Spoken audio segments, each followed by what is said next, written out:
মরক্কোর ছেলে ওমার বাবা মা আর দুই ভাইয়ের সাথে তারাহাল বর্ডারের দিকে যাচ্ছিল, যেটা ছিল একটা সামুদ্রিক বর্ডার।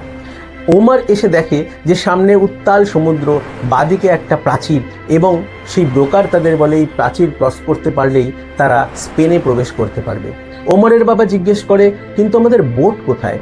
তাদের তখন ব্রোকার বলে যে না, বোটে করে গেলে কিন্তু তোমরা প্রবেশ করতে পারবে না, ওখানকার যে সিকিউরিটি ফোর্স আছে তারা তোমাদের ধরে ফেলবে, তারা তোমাদের আবার মরক্কোয় পাঠিয়ে দেবে। কিন্তু তোমরা যদি সাঁতরে পার হতে পারো তাহলে তারা তোমাদের ঝট করে মরক্কোতে পাঠাতে পারবে না, তখন তারা তাদের রুলের মধ্যে পড়ে যাবে। স্পেন তখন তোমাদের টেম্পোরারি ইমিগ্রেশন স্ট্যাটাস দিতে বাধ্য হবে এবং সেটাকে পার্মানেন্ট রেসিডেন্সে পরিবর্তন করার দায়িত্ব আমার। এই প্রতিশ্রুতি নিয়ে ওমারের পুরো পরিবার সেদিন উত্তাল সমুদ্রে ঝাঁপ দেয়। তাদের 200 মিটার সাঁতরে সেই বর্ডার ক্রস করতে হতো এবং তারপরে আরও 200 মিটার সাঁতরে তারা স্পেনে প্রবেশ করতে পারত। কিন্তু এই 400 মিটারের সাঁতার ছিল অত্যন্ত কঠিন একটা কাজ। সেই দিন রাত্রের উত্তাল সমুদ্রের প্রচণ্ড ঠান্ডায় যখন তারা মাঝ সমুদ্রে পৌঁছায়, তখন ওমারের দুই ভাই ডুবে যেতে থাকে। তাদের বাঁচাতে তাদের বাবা মা এগিয়ে গেলে তারাও ডুবে যেতে থাকে। নিজের চোখের সামনে পুরো পরিবারকে ওমার তলিয়ে যেতে দেখে।